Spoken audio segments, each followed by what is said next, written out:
मुजाहिदीन के नए आतंकियों की एक तस्वीर सामने आई है। एक नया बैच इन आतंकियों का तैयार हुआ है और ये जो तस्वीर इस वक्त आप देख रहे हैं, इस तस्वीर में 28 आतंकवादी नजर आ रहे हैं। खबर ये बता रही है कि पीओके के मुजफ्फराबाद में आतंकी कैंप में इनकी ट्रेनिंग की गई है और हिजबुल अब इन आतंकियों को कश्मीर में घुसपैठ कराने की फिराक में है ताकि घाटी में फिर से माहौल को बिगाड़ा जा सके। ये फोटो कब का है, किसने खींचा है, इसकी जानकारी हमें नहीं है, लिहाजा इस खबर की तकनीकी विश्वसनीयता को हम अभी परख रहे हैं। और इस पर और ज्यादा जानकारी मेरे सहयोगी कृष्णमोहन मिश्रा दे रहे हैं। कृष्णमोहन, और क्या एक्सक्लूसिव जानकारी है इस तस्वीर को लेकर? देखिए पूर्णिमा, पिछले एक साल से पाकिस्तान ने बहुत ज्यादा डेस्टिनेशन उतावलेपन के साथ कश्मीर में आतंकवाद को दोबारा जिंदा करने की कोशिशें शुरू की हैं।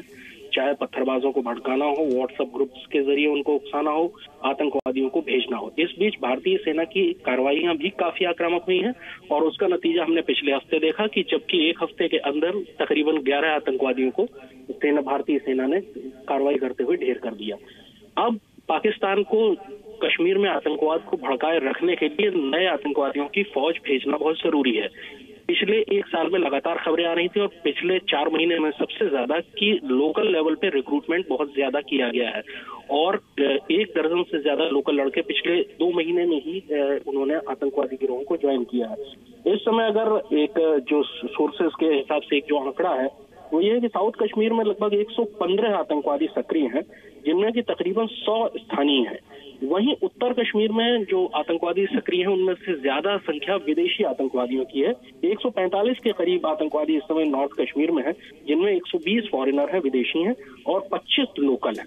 तो अब पाकिस्तान के लिए ये जरूरी हो गया है कि अगर वो कश्मीर में आतंकवाद को जारी रखना चाहता है, उसको लगातार उस मुद्दे को गरमाए रखना चाहता है, तो वो नए आतंकवादियों की फौज भेजे, क्योंकि भारतीय सेना बड़ी तेजी से कार्रवाई करते हुए आतंकवादियों का सफाया कर रही है।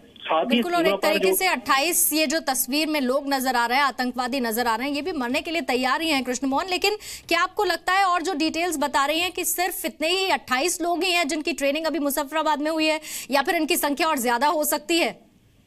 देखिए, ये कहना फिलहाल तो बड़ा मुश्किल है, क्योंकि इंटेलिजेंस एजेंसीज भी अलग अलग इनपुट्स के जरिए ये पता लगाती हैं कि कितने स्थानीय लोगों ने आतंकवाद ज्वाइन किया और कितने लड़के उसमें से सीमा के पार ट्रेनिंग लेने गए, या वहां से सिर्फ जो पाकिस्तानी आतंकवादी हैं, विदेशी आतंकवादी हैं, वही आ रहे हैं।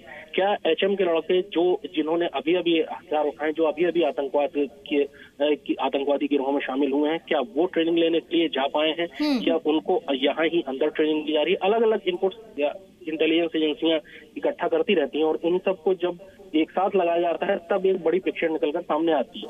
बहरहाल, जिस हिसाब से भारतीय सेना ने आक्रामक तेवर अपनाए हैं पिछले 1 महीने में, सबसे ज्यादा लेफ्टिनेंट फैयाज के मरने के बाद जिस तरह से आतंकवादियों ने उनको बहुत बेरहमी से निहत्ते थे, वो उनको शहीद किया।